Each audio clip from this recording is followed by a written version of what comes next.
Hello, folks. Today we're going to go through a video called What Canadians Say About Trump. And once again, the left is confirming everything bad about themselves. Every time they try to do something, they end up showing us exactly what's wrong with them and how lazy and spoiled they are. So I'm warning you, I'm going to be asking you to pause every 10 seconds at the most.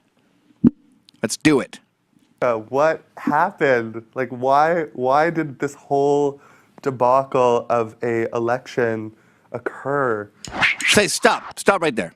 Why did this whole, so I guess he's saying, how did Trump get so popular? So part of his argument is, you assume that Trump is evil. He's like David Duke, murderer, wife beater. How did he get so popular?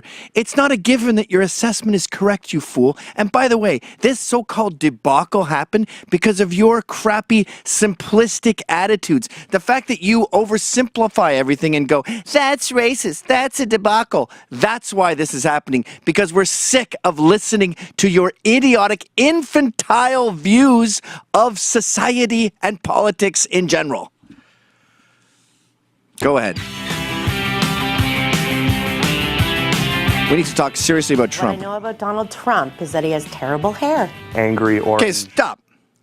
All we know about Trump is that he has terrible hair and he's angry and orange. So these people, their first criticism, they're conceding that they know nothing about policies or anything, and they're talking about his skin color and his hair. I thought racism and sexism was your big thing. I thought you hate when people are judged by the color of their skin or what their hair looks like. No, when the tables are turned, they can't wait to get into that petty crap. And if you hear the way liberals talk about Ann Coulter and Michelle Malkin and Sarah Palin and anyone remotely right that is female, it makes sexism sound like a walk in the park.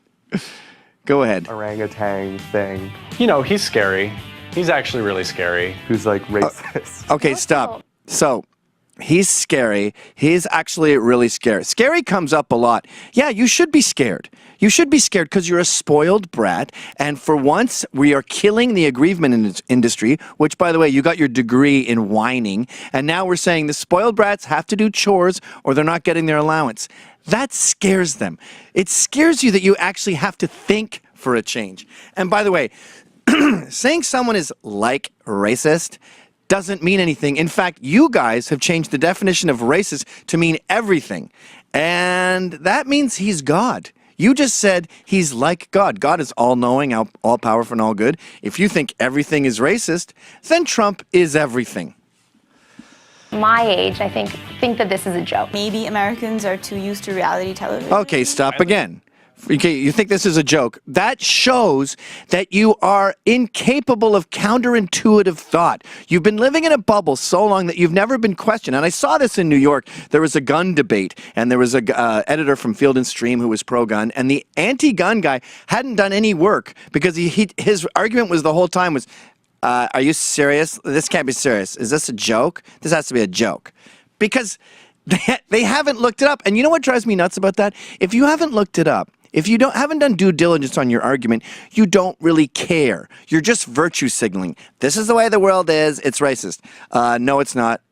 Are you kidding? This is a joke, right? This is a joke. No, it's not a joke. And the reality TV star thing also drives me nuts.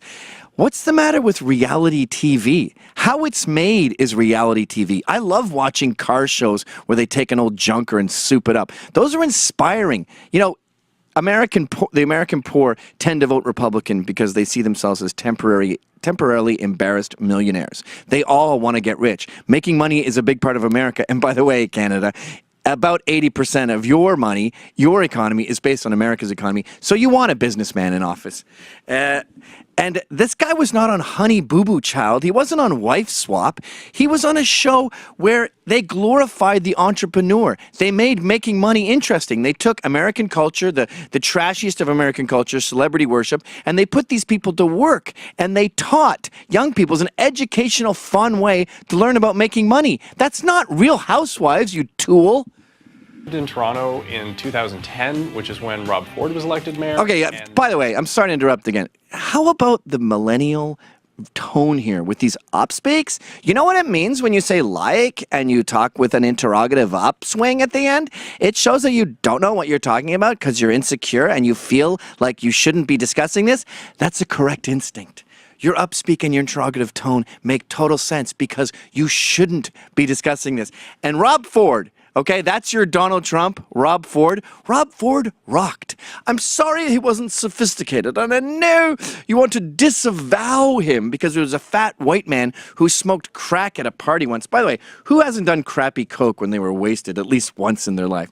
This guy fought against the unions in a country that has way too much socialism in it. He also rescued Toronto from the real estate collapse. The guy was a great mayor, but because he was uncouth, oh no, like Marion Barry gets elected. That guy did crack every day.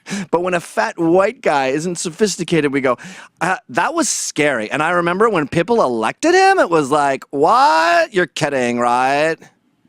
It feels very similar. I love reality TV, but I just wouldn't think that like anybody like from Vanderpump Rules, for example, would like go. It's not from Vanderpump Rules, you tools. We're all really sure that Rob Ford could not and would not ever be elected mayor. You see what's going on here, by the sorry, it's class.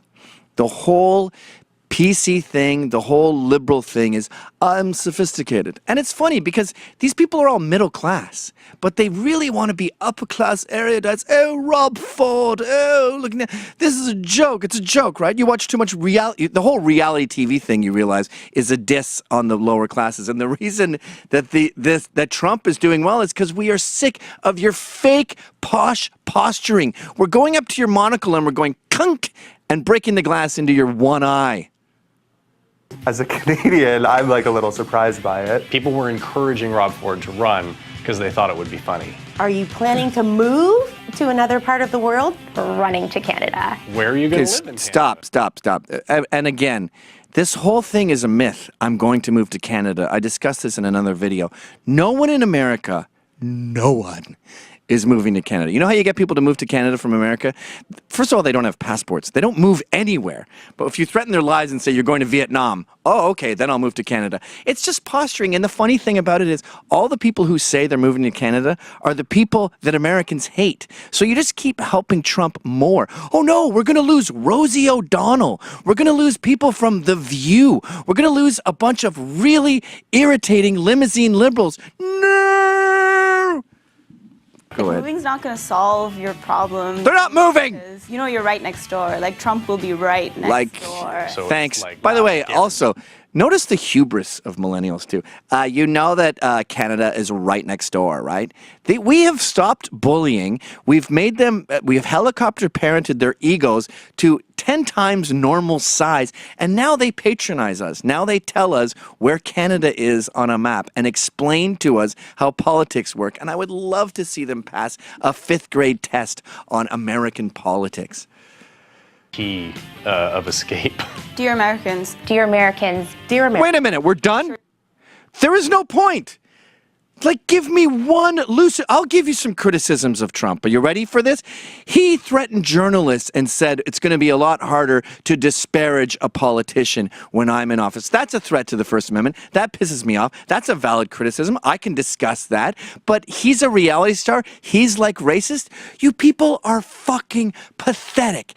And the way you talk and the arguments you make are perfect, crystal clear evidence that you're out of your league. Stay in your lane, okay? This is business. It's businessman, and Trump is a businessman.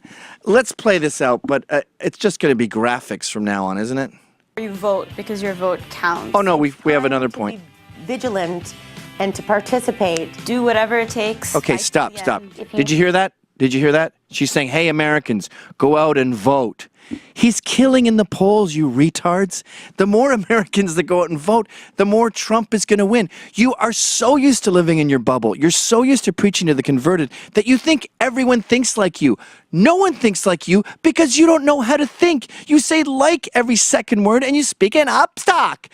Everyone is annoyed by you. So when you say go out and vote, yes, they will go out and vote and they will elect Trump. Jesus Christ. Need us, we're there for you. Good luck to all of us. Oh, God, how nauseating. Anyway, once again, the libs go out and try to tell us like it is, and all they tell us is that they have no idea what's going on. Thanks, guys. See you in November. Thanks for watching. Click here to never miss a Rebel update. Want even more of The Rebel? Well, click here to become a premium member.